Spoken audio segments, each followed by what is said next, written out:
que no le halagan el fascismo. Hitler no tiene un espacio en donde se le presente todavía como un salvador de la patria. Ha sido condenado, aunque bueno, ya había muerto, pero el proceso no lo Nuremberg. Y allí se ha depurado justamente la versión hitleriana, se ha depurado y tienen una historia real de lo que ha sido, y eso es lo que le da la fuerza a esa juventud de hoy alemana, francesa, italiana, etc. Y aquí no lo podemos decir, ¿Por qué tiene que venir un órgano internacional a llamarlo? Oiga, ustedes no presuman de democracia cuando ustedes tienen todavía los asesinados colectivos en las cunetas, y en donde no se ha reconocido los juicios sumarísimos que eran un montaje del franquismo para asesinar al contrario, y no se ha rectificado, y tienen unos archivos en todavía que están bloqueados y no están al servicio de la sociedad, de los estudiantes o de los historiadores que quieren ir a un archivo, y es un archivo real y no es un archivo ficticio, ojo, de versión franquista. Eso no lo tenemos, y ese es un poco nuestro combate que estamos en cuestión. Otra cuestión es, ya como exguerrillero, el relato que yo hago sobre esa parte de la historia que he sido protagonista, he vivido. He escrito un libro, Guerrillero contra Franco, que también tiene una historia de dificultades, porque tenía una parte que era el relato simplemente de mi vida en la guerrilla, como de niño entro en la clandestinidad y como crezco en la combinación con el movimiento de la lucha armada, y como en un momento me descubre la policía y tengo que incorporarme dentro de los grupos armados, y que soy uno de los supervivientes de esos grupos, que en el año 51 puedo pasar al exilio, y he vivido en el exilio esperando justamente esta vuelta. Ese es el primer relato. Cuando lo quise publicar en España, que ya yo no pensaba publicarlo, yo no pensaba escribirlo, siquiera escribirlo, porque yo pensaba que esa no era mi función.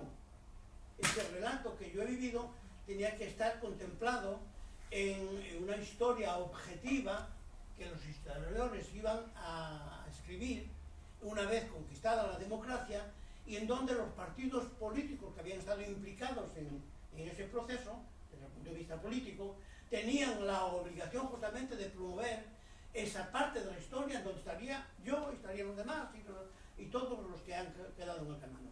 Y no simplemente que sea yo la víctima que tenga que hacer el relato de sus condiciones de víctima, para casi convertirlo en un victimista, que no lo soy. Yo no soy victimista, no, yo pienso que hay que luchar, y que a mí me tocó eso, pero porque las circunstancias me han puesto ahí, como muchos otros, y a otros nos ha puesto porque las circunstancias lo han permitido, pero no son más héroes que soy yo que es otra persona. Cuando vi que esto no funcionaba, busqué editoriales aquí en España, eso ya en los años 80, y dijeron que ese era un tema tabú, era un problema tabú. ¿Por qué era tabú? Porque todavía no se había asumido, y era tabú, y no me quisieron editar esa parte del relato. No se podía hablar aquí de la lucha armada contra el franquismo, eso, bueno, hombre, eso malograba los acuerdos que se habían hecho en el 77, y cuál ha sido el desenlace, porque también hay tópicos en la narración de ciertos historiadores respecto a lo que fue el movimiento guerrillero, porque hay reflejos condicionados de que todo está automáticamente planificado, esquemático, y que no puede haber un movimiento guerrillero si no hay un partido que lo ha concebido, y que ese partido es el que crea el movimiento guerrillero. Yo digo lo contrario, contradigo esa idea, sobre todo en la parte que yo he vivido. Es cierto que en otros lugares el movimiento guerrillero, como aquí, en esta parte de Valencia y Aragón, aparece en 1944, después de la Guerra Mundial, o casi terminando la Guerra Mundial, que se inicia con aquel intento del paso de Arán, la reconquista, una gesta lógica de todos aquellos españoles que se habían batido contra los alemanes en Francia y que una vez liberada Francia, se sienten con la obligación, igual que yo me siento ahora para transmitir esto, se sienten con la obligación que eran españoles y estaban exiliados por culpa justamente de que se había sido derrotada la República, de reconquistar España. Pero claro, era un poco la aventura, porque materialmente no tenían medios. Tenían metralletas, tenían fusiles, tenían tal, pero con eso no se combate un Estado. Un Estado que además tenía seguridad de que tenía apoyos internacionales, Franco en aquel momento. Tenía a los americanos, los ingleses y, bueno, apoyos secretos, aunque fueran secretos, existían. Y entonces es un fracaso, es una aventura que les cuesta unos cuantos cientos de muertos y fue la frustración de aquel intento. Pero ya había guerrillas en el interior, que no eran emanadas de esa formulación, que es un partido que dice, bueno, hay que hacer la guerra de guerrillas. Se había intentado en el periodo de la confrontación civil, en el año 38, se había barajado en el gobierno de la República, que es una forma también de hostigar al enemigo, hacerle la guerra en sus propias filas, en el interior, pero aquello no había cuajado, a pesar que se creó una cosa muy formal, que fue el 14 cuerpo.